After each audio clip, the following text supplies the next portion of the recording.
There are stories they never wanted told. Stories sealed in basements, hidden behind locked doors, buried under concrete and silence. For 70 years, the truth slept inside the walls of an abandoned military hospital in Hot Springs, Arkansas. A building that once treated our soldiers, but later became home to something far darker. Children, forgotten, experimented on, silenced. And when two brothers simply asked for the education they were promised by law, they uncovered a nightmare the government hoped would never see daylight again. This isn't conspiracy. This is documented reality, covered up by those sworn to protect. What you're about to see is evidence, testimony, and proof. This is the story they tried to erase.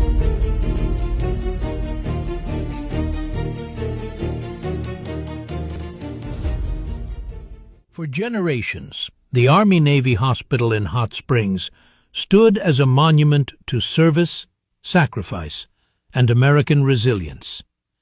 It was a place where wounded soldiers once arrived broken and left rebuilding their lives, where honor echoed through every hallway, and where families felt pride in the healing that happened within its walls. For Brian's grandfather, that pride ran deep. He carried memories of the hospital not as a building made of stone and steel, but as a living testament to hope, where men who had given everything for their country were treated with dignity and respect. It was sacred ground to him, a symbol of what this nation owed its veterans. And when Brian was first brought there as a young boy, guided by his grandfather's hand, he felt the weight of that history, the sense that these walls mattered, that they protected stories bigger than any one person. But years later, when the facility changed hands, everything changed. When ACTI took control of the building, the echoes of honor were replaced by something darker. Rooms once filled with medical care were repurposed for something far different. The dignity once protected within these walls was stripped away. And as Brian began to look closer, he uncovered conditions and practices that betrayed everything this hospital was meant to represent. What he found would shake the foundation of everything he thought he knew about this place, and about the system that was now operating inside it. This is where his story begins. I'm doing this on the question dealing with how did I first get introduced to actually ACTI. I actually was on the phone and came to the realization that it was actually I was first introduced to the building actually as the World War II Army-Navy Hospital by my grandfather, Tommy G. Springer, who actually served in World War II, and how he went down there during his time when he came back after being, if I remember correctly, blown off a cannon by a shock wave, an energy shock wave that actually, he didn't directly get hit, he got an energy shock wave that blew him off the cannon.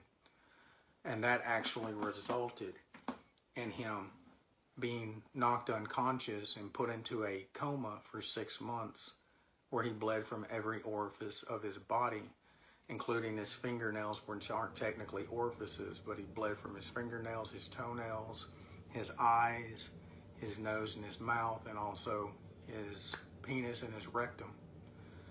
When he came back home after recovering, he recovered in a different state, not here in Arkansas and not at the World War II Army-Navy Hospital.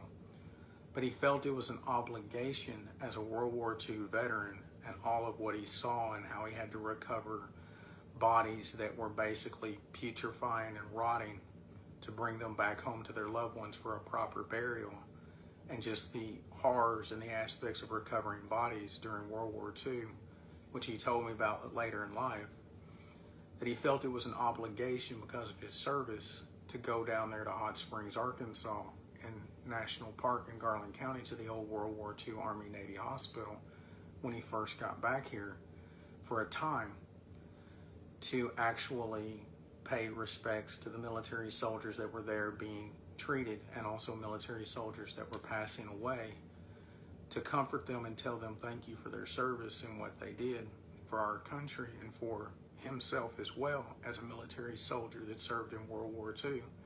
And he ran across a few of his friends and a few of the people he loved and met during those times of service, and rehashed up friendships and conversations and talked about their time while serving overseas in different countries. He also talked about some soldiers he met while he was overseas serving. And he also just met soldiers during World War II that he didn't even know and pushed them around the building and spent time with them and had conversations. And he loved playing solitaire and other card games. And he played solitaire with them and went to the cafeteria and just spent quality time with them because he wanted them to know, and he emphasized this, that he wanted them to know that they were safe back home in a really good medical hospital, receiving great medical treatment. And they were back home in the United States of America where they were safe. And he wanted them to know that that was coming from someone that served overseas during World War II and understood what they went through. And he wanted to comfort them the best he could. So he didn't want to give up serving our country. He wanted to serve our country in a different way for his military soldier brothers and sisters. And he told me that meant something incredible to him. And when it dealt with the aspects of that building and how it saved so many lives and how it basically returned people back home to different parts of our country, different states. And he told me those stories and how important it was to treasure that part of history and that part of what meant something. And when he told me those stories, I saw the sincerity in how he cried and how he talked about the different things in the war and what happened. So the first time I ever got turned on to ACTI, Arkansas Career Training Institute, located in Hot Springs, Arkansas, in National Park in Garland County, I guess was by my grandfather, Tommy G. Springer, who served in World War II. And the fact that he passed away in 2011, I chose that school out of honor and respect of his military service and what that building meant to him and the stories we talked about when he took me down there. When I would say I was about between 6 and 7 years old. That would have been 1982 to 1983. Matthew was shortly born, or he was about almost a year old. And we went down there to get some of the natural spring water jugs, and my grandmother, Bertha Springer, his wife, told him it was okay if he traveled that far to get that as long as he brought back a lot of the natural spring waters in these jugs. So we filled up the back of the trunk and the back seat and went down to Hot Springs, Arkansas, me and him. And he chose me because I was the most hard-working grandson he had, and I didn't shy away from work. And he didn't have a lot of room in the car to have a lot of people in the car. So he took me down there solely for the purpose of getting the water and the stuff, but he wanted to take time to tell me about the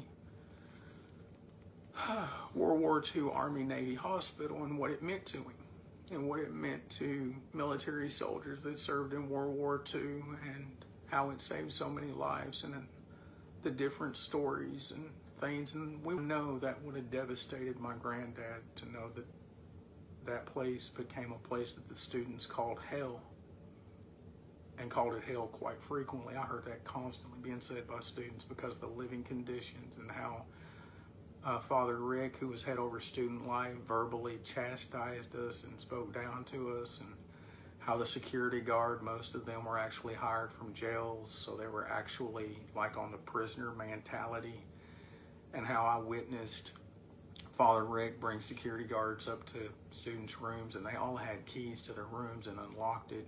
And 2 security guards stayed outside of the dorm room. And 2 security guards, or 1 security guard, went in with Father Rick. And within 15 or 20 minutes later, 30 minutes later, a student would come out. You could tell he was disheveled and hair was messed up and was a little bit flustered and red, and was crying, obviously. And there was no doubt in my mind that some form of physical abuse transpired. I don't know if it was emotional, mental, spiritual, or could even been possibly physical. I witnessed verbal abuse, emotional abuse, spiritual abuse, derogatory name calling by Father Rick and other people that were in leadership positions up there at ACTI, and even some house parents that were allowed to do it. And even some student aides that were actually given permission to speak down to students or basically go into their dormitory rooms without permission. That was something Matthew witnessed with a girl named, I believe, Jennifer. I'm not 100% sure of her name, but Matthew could clarify that. But just to imagine that that building became a place that students called it hell, and the hazardous living conditions, which I've more than proven, and just the substandard education, broke my heart that this place that once meant so much to my granddad. Throughout this account, you will see documented evidence showing Brian's personal mail had been opened and... Go ahead and tell him. What did I say? You turned around and you told him the ceiling fell out. And it was pretty much, they swept it up and that was all they did. They said they put it in a work order. And how long ago was that? That was, let's see, that was what, last week. Last week. And I know for a fact they should have these somewhere in a building, and probably for basically maintenance. So they could have immediately got that taken care of within no time flat. What time does maintenance leave? That's the thing. I didn't notice it until about 5 o'clock. On what day? I would say maybe Wednesday or Thursday. Okay, so they could have done it Friday. Oh yeah. So I mean, they had time. Mm-hmm. I had no reason to put it off this long. And this is a friend of mine by the name of Brad Mays. Brad Mays. Yeah. Go ahead and show me your sink. This has been broken since I've been here. Oh man, look at that. Let me tell. Oh wait a second. Only way you can turn it on. Oh, there we go. You have to hold it still in order to turn it on to functionally be able to use it. I also noticed something else, Brad. Can you point out a few things in your room that's quite interesting? Man, this mold, let me tell you, it's growing, and there's a little bit right there, but it's growing. Oh, you should see my backpack and briefcase. It has mold all over it too. You want to see that too? Are you serious? You've actually got mold, and there's chipping paint on the ceiling. Yeah, hey, look at this mold on this backpack right here. Let me come around over here. There's mold on that backpack, bro. From it just being in there. Yeah. That's incredible. So, yeah. Watch this shit.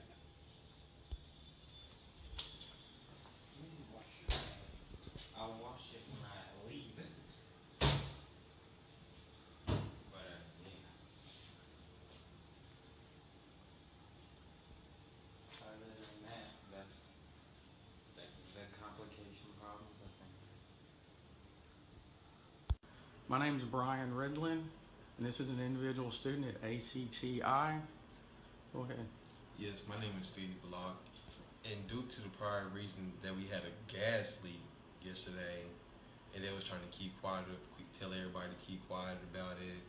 They was holding us against our will, not letting us trying to go off campus, and made everybody stay in the other building in Ross Hall. The staff was very rude. They just like talk down on people like that. make it feel like you ain't nothing. Okay, I heard at one point in time people wanted to walk off campus, and they basically said you couldn't. Is that true or not? Yes, it's true. It's true. Did they march you guys basically in a line over to Ross Hall, and then separated you and the girls went over to cosmetology, and the guys stayed at Ross Hall, which that building has been chosen not to have anybody live in it unless they choose to live in it, due to the fact of what potentially may be black mold and also steel construction work. True. Okay. That is also true. Were you guys basically told to stay in the rock garden or inside the building of Ross Hall? At first we were staying inside the building, and then at first we was outside, and then we were staying inside the building. Is that due to the fact of the weather and the rain that they Yes. moved you in? Yes. Okay.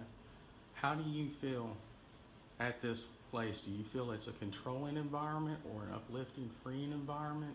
Or do you feel as if the staff could work on their behavior and how they speak to individual students? I think it's a controlling facility. Like, you don't have that much freedom here. It's not based. It's like they always change their rules all the time, and it's like the staff, they really need to work on their attitude. All right, one other question. Did you actually go into the actual trade you wanted to go into? No, What was your actual trade you wanted to go into? welding. Welding. Did they give you the opportunity to go into that trade, or did they basically, how did they treat you with that? The trade I wanted to go into was welding. They told me I couldn't do it because me and the instructor. Now, what about the instructor, with you and the instructor? The instructor at welding, he act like he's like not a real teacher. It's like he don't want to teach me things. Why this is his job to be an instructor. Understandable. Where does he stay most of the time, if you would have to say so? In his office. In his office. So primarily it's the senior students that are working with you? Yes. Okay. Do you feel that they're actually good at what they're doing with you and working with you well? I prefer the teacher. You prefer the teacher? I always prefer the teacher. One other thing. Are the students polite to you and kind to you while you're in there? Yes. Are they assistant when basically you need that help and follow the directions that the teacher may give them? Sometimes. Sometimes? Okay. Is there anything else you would like to talk about? Sorry. No? No, sir. Okay. Thank you so very much. All right, as you can see, this is room 410.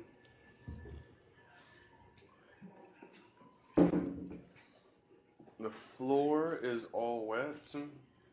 It is above the tile as well as under the tile. And that the sink is not overflowing or anything. And that it's draining well. What? It does? Oh yeah, it does come off. But and that is leaking from under here. The towel is placed here so it could stop leaking, but it's not really working so well.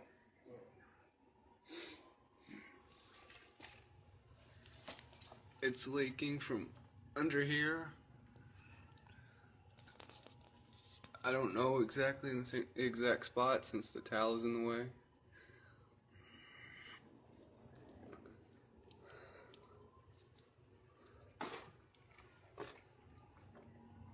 It is leaking right there.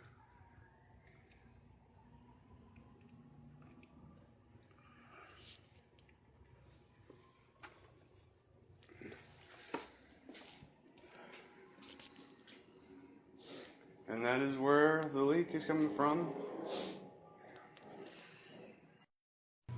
That is black mold. Starting right there.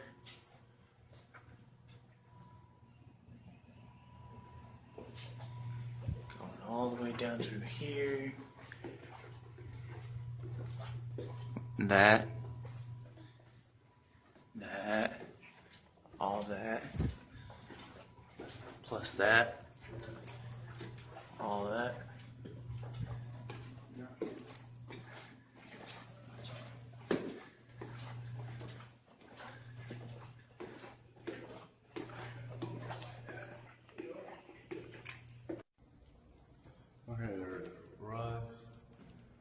black mold all over this door.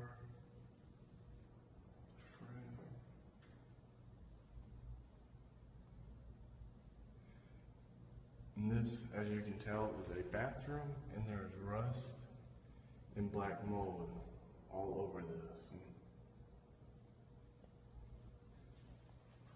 And also, there is a hole right there in the ceiling.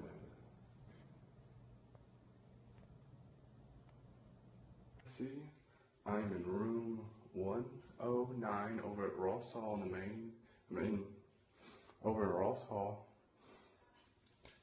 And there is black mold in my bathroom, I do believe. At least I'm pretty sure that's black mold. It is over my bathtub. And it's yeah. And that is all the black mold. I have this mask on because I'm at St. Vincent CHI in Hot Springs, Arkansas. My temperature is 102. My stomach is killing me. I can't keep anything down, liquid or food-wise. I just want all this to stop. Please, just make it all go away.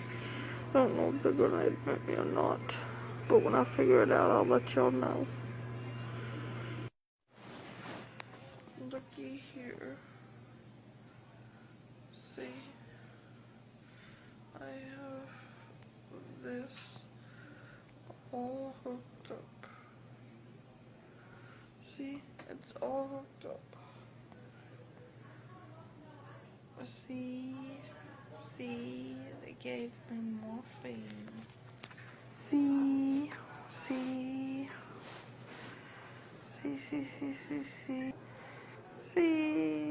oh my God. Hello, this is me, Brian Ridlin. I'm actually recording one of the ACTI students, which is a friend of mine. Go ahead and tell me about the incident that actually happened with basically the gas leak on 3rd floor and how you basically saw things go down in your own words and opinion. Could you tell me your name? James Jones. Go ahead. And all I know is that around 8 o'clock while I play game on the 6th floor, my girlfriend came up to me and told me there's a gas leak. And I'm like, really? She said, yeah, there's a gas leak on 3rd floor. And I'm like, go ahead and try everything. And went down to 3rd floor and get my Seuss. And I can smell gas leak all over 3rd floor. And wait, go ahead and get my Seuss and walk out. And Zeus get to... Now, Zeus is who? Zeus is who? Zeus, my service dog. And we're out. And we're supposed to stay on PT because there's a gas leak everywhere. Even a single spark can explode. And we wait here and until Step came out and told us to step in and everything. Then after that, Step asked to go single file out there and asked us to walk down to the Ross Hall. And that way it'll be away from the main building in case it explodes or something. Then we had to wait in the Ross Hall for like over an hour and a half because for safety.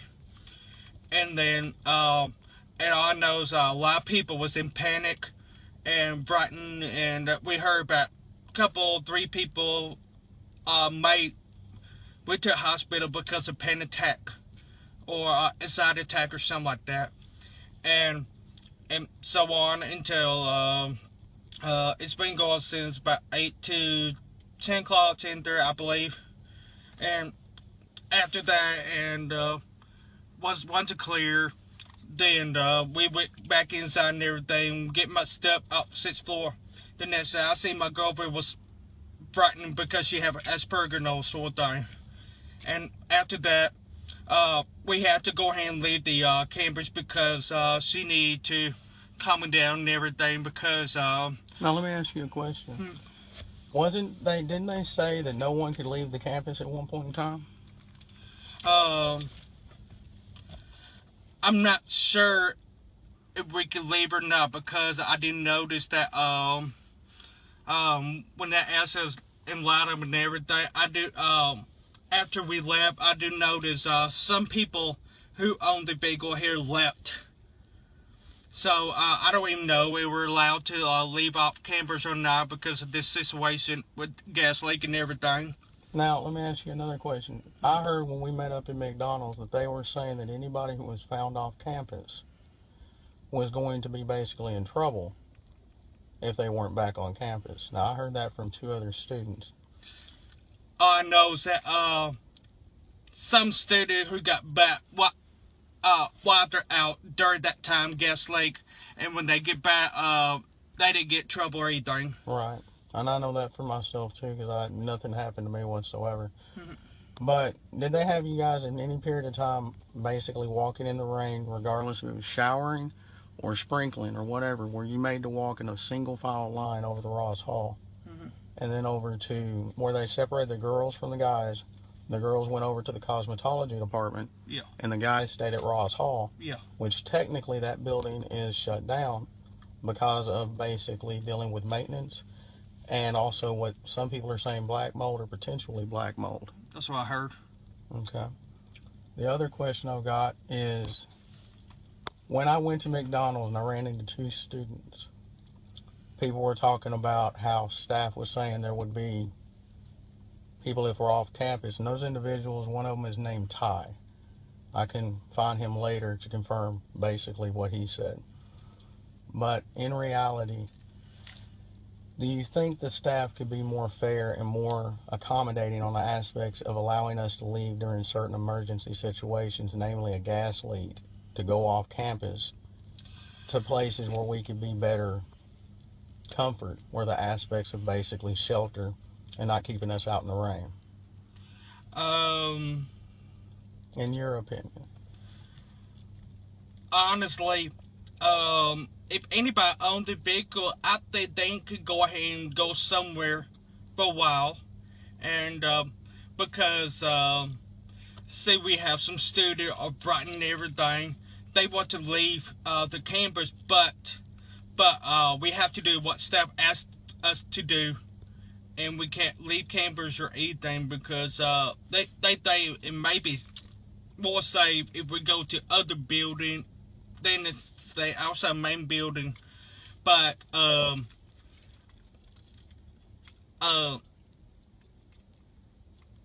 honestly, it would be better if all of us leave campus, like all of it in cosmetology or whoever owned the vehicle could go ahead and leave like that stuff.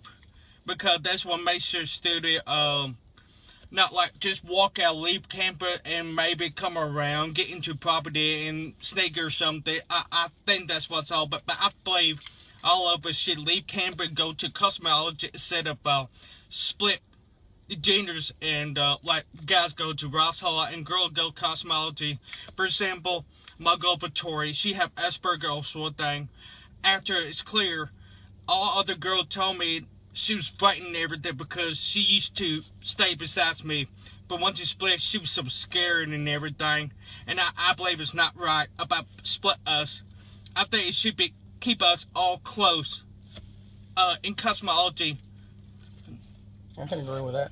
But I think as adults, being that we're 18 to 21 or even older, if we want to leave campus and go off campus, because that rule stands, at any time we can go off campus.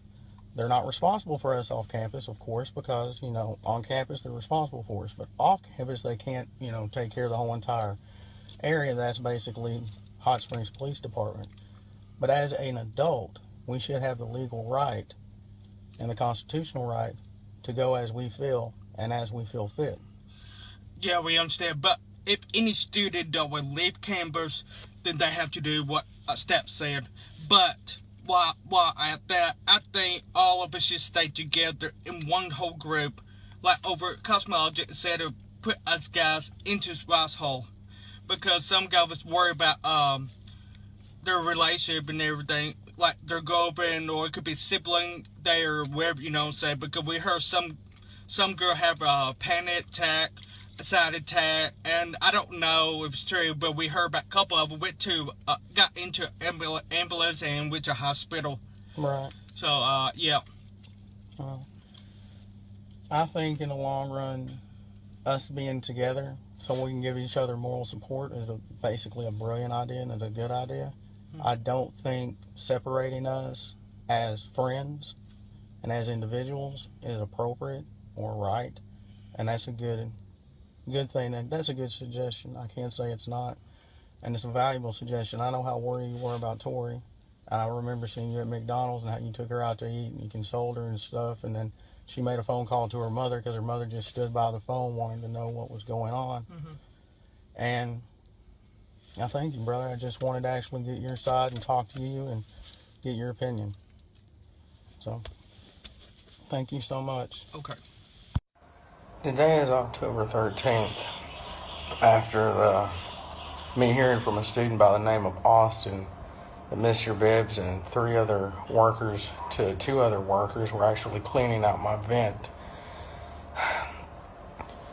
I've been in here in my room and I've actually been kind of feeling a little bit like a weight on my chest, and my sinuses have been driving me a little nuts.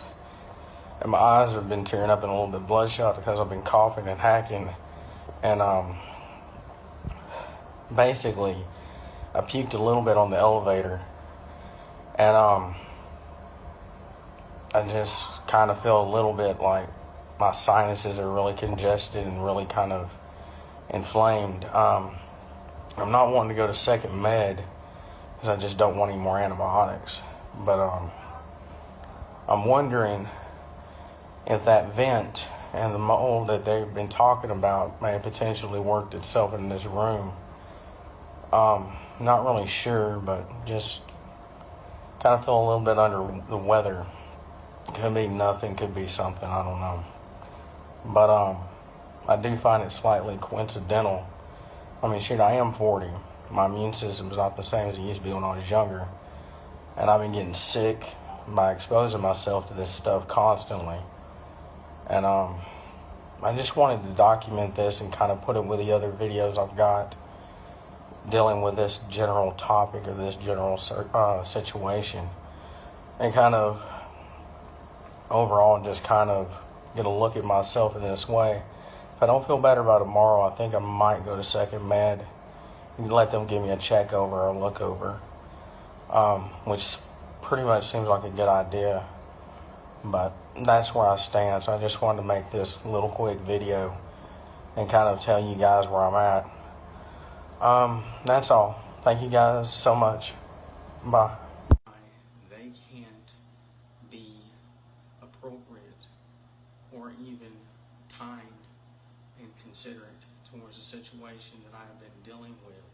I have gone down to their office multiple times and gone to counseling, and they have turned me away saying they were in meetings, or unless it was an emergency, to come back later. And when I would come back, they say they're in meetings. I have tried for 4 months to work with these people, and they refuse to be appropriate and work with me at all. At this point in time, I don't feel any other choice but to continue to record and document what they've been doing to me, as well as fellow other students at this establishment. And there is some that are seriously and emotionally unprepared for these kind of things. This is gross irresponsibility, as well as emotional, mental, and physical and spiritual abuse. I am sorry to my fellow citizens of the state of Arkansas, and I am sorry to have to sit here and inform you of a school that is supposed to be helping people with disabilities, that is using your tax dollars as well as the people of the United States and states across this country, and using your tax dollars of 80% nationwide, or I should say federal tax dollars, and 30% of Arkansas's tax dollars. Something should be done about this immediately. That's all I gotta say.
Hey, this is Michael Schwartz from the Abandoned Atlas Foundation.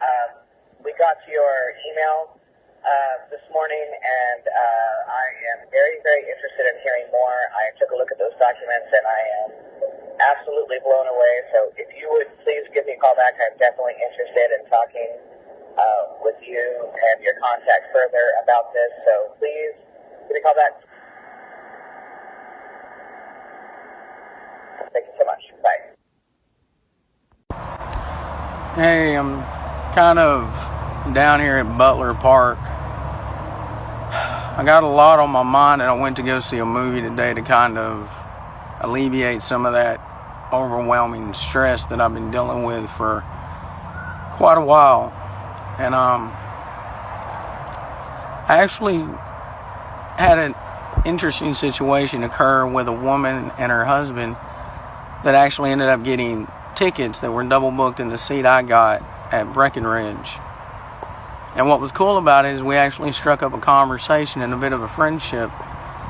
And I said, could I ask you a question? And she said, yeah. I said, I have a lot on my mind, and could you pray for me? And she said, yeah, but what's it about? And I went ahead and showed her some stuff that I have on my phone, and it was also on Facebook. And she told me, God put you there for a reason, and you've got this.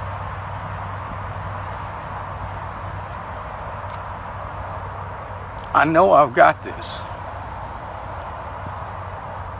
but I feel like I'm alone.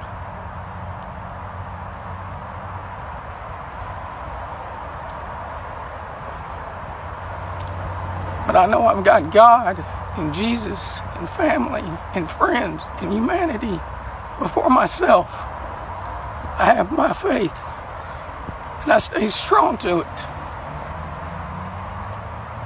So I'm going to go forward and push with this, no matter what outcome comes, because it's the right thing to do. And I know God wants me to do that. So to all my friends, I love you. I just needed some time to myself. God bless. Go. Yes, I actually came up here to the Hot Springs Police Department. I actually spoke with a U.S. park ranger. I think he said his name was Shepard. I don't actually have his name on here. I'm actually probably going to go inside with my brother's assistance. But I just wanted to say that actually the encounter went very pleasantly.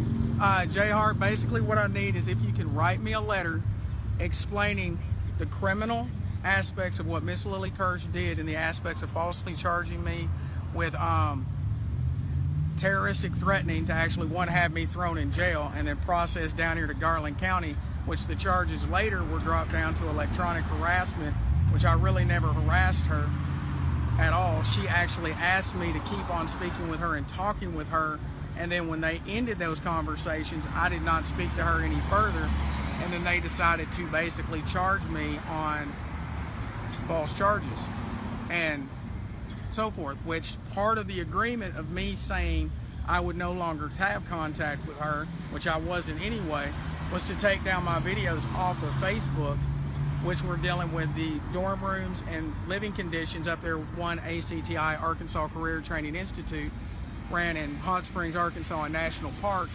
through Arkansas Rehabilitation Services.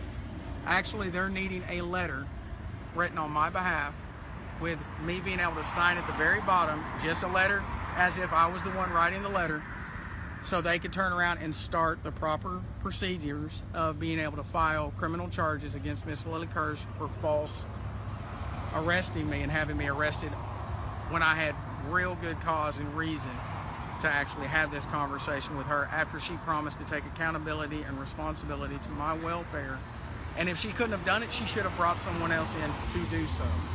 But I just want to make sure that you're made aware, and that here is the Hot Springs Park Rangers U.S. Park Rangers. Here are the actual sheriffs that I spoke with today. Everybody was absolutely cordial, polite. Everything was wonderful. I just want to tell you thank you so much, Jay Hart. God is still writing my story. God is still writing my story. Every twist, every turn, every page of His glory. When the ink runs dry and the words don't rhyme, He's working behind the scenes right on time. God is still writing my story. Every twist, every turn, every page of His glory. When the ink runs dry and the words don't rhyme, He's working behind the scenes right on time. God is... My name is Matthew Ridlon. We are about to send a survey to some individuals at the University of Arkansas at Fayetteville. And in this survey envelope, we're going to be sending, as you can see right here, the filled out survey right here dealing with the ARS. Let you get that. Our letter of grievance and concerns dealing with Arkansas Rehabilitation Services, ARS. Flyers advertising broken equality to those taking the survey up at the University of Arkansas at Fayetteville. Inviting them to visit Broken Equality, correct, sir? Yes, sir. Okay, thank you. And some more flyers dealing with our grievances and concerns dealing with the state of Arkansas and the people that are running Arkansas Rehabilitation Services, ACE, which is Arkansas Career Education, and ACTI. Okay. Do you have anything else further you would like to explain or talk about?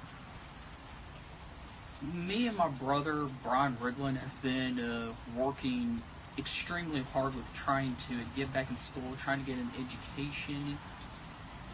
But also searching for justice? And also searching for justice for ourselves and those that have been directly involved and indirectly involved in this. Now let me ask you a question, sir. Do you think holding responsibility to the citizens of the great state of Arkansas and also the citizens of the United States of America with making sure that this program is working and functioning appropriately with the aspects of how their tax dollars are being used, do you think that's appropriate for the state of Arkansas to be accountable to other people's education and well-being, especially when this is dealing directly with people with disabilities and physical handicaps, mental handicaps, anything that's basically a disability in nature, congenital, genetic, physical, whatever. This place caters to people with disabilities. Would you say that they owe the citizens of Arkansas and the United States of American citizens responsibility for their tax dollars and how they're being used in educating people? Yes, sir, and I think they should be deeply concerned both on a state and federal level with how their taxpayer dollars are being spent in this entire issue, in this entire program, and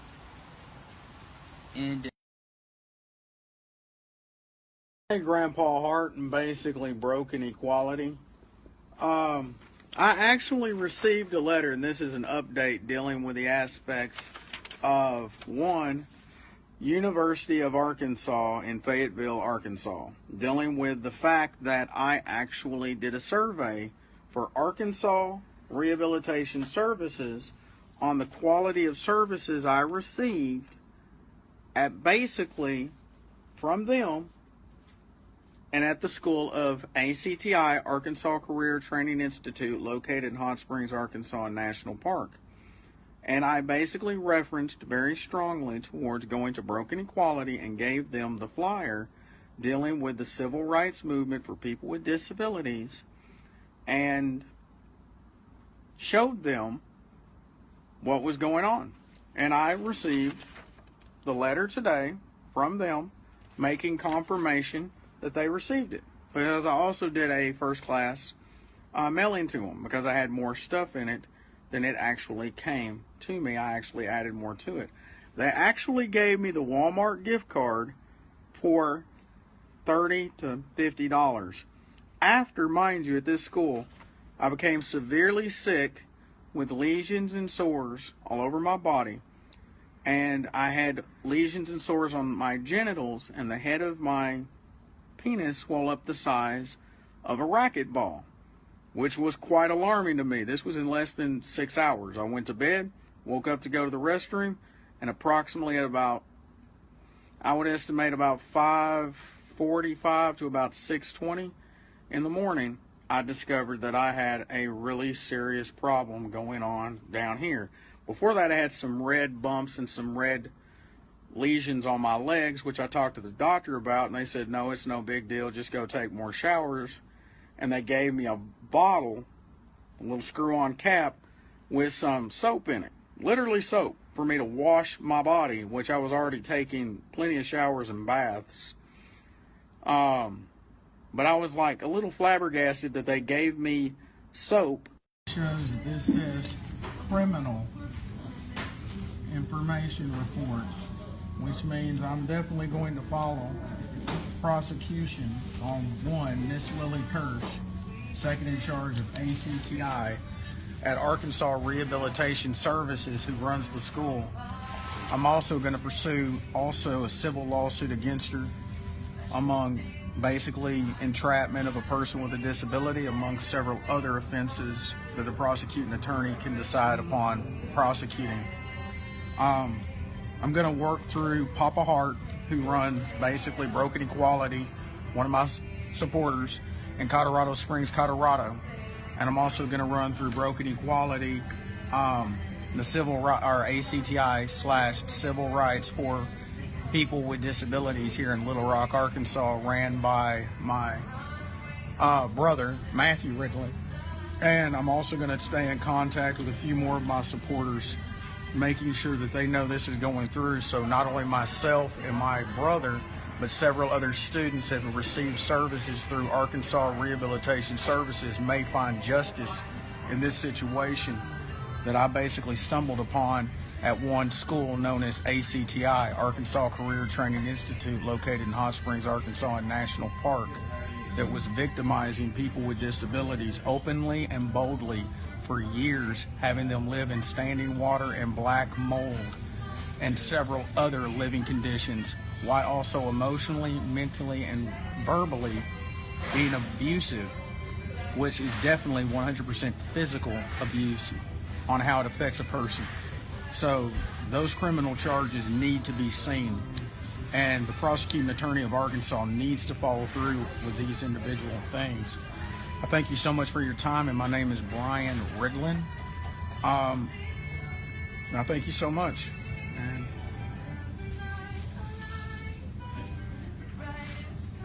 God bless.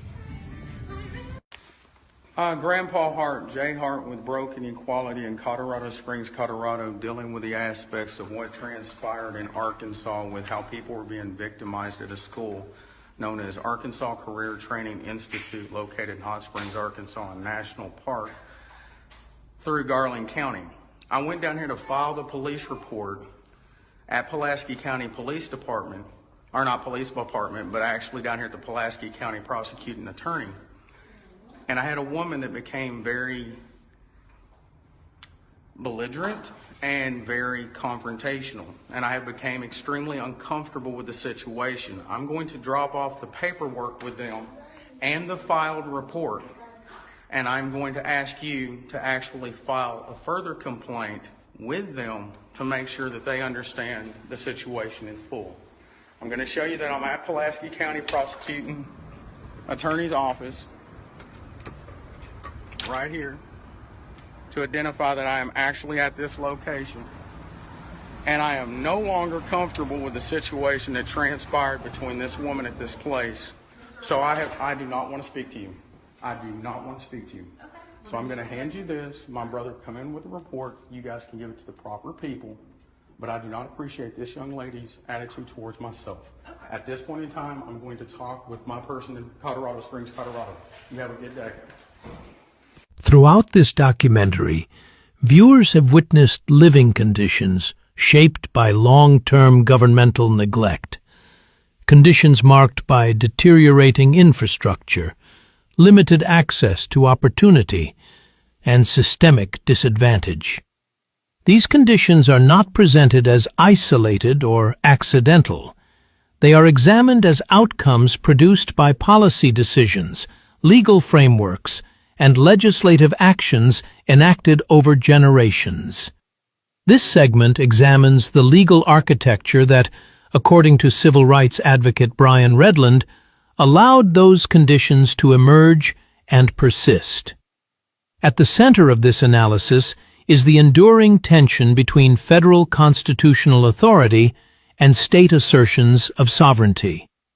Brian argues that this tension has repeatedly been resolved in favor of state power rather than individual rights, often through legislation designed to resist federal enforcement while maintaining the appearance of lawful governance. The modern legal context begins with Brown v. Board of Education, the United States Supreme Court decision that held racial segregation in public education to be unconstitutional. The ruling dismantled the legal foundation of Jim Crow segregation and reaffirmed that federal constitutional protections supersede conflicting state laws. However, as Brian explains, the decision did not end resistance. Instead, resistance evolved. States increasingly turned to legislative and constitutional mechanisms to limit federal involvement rather than openly defy federal authority. Arkansas serves as a critical case study in this shift. In early 1957, the state adopted legislation commonly referred to as the Arkansas State Sovereignty Law.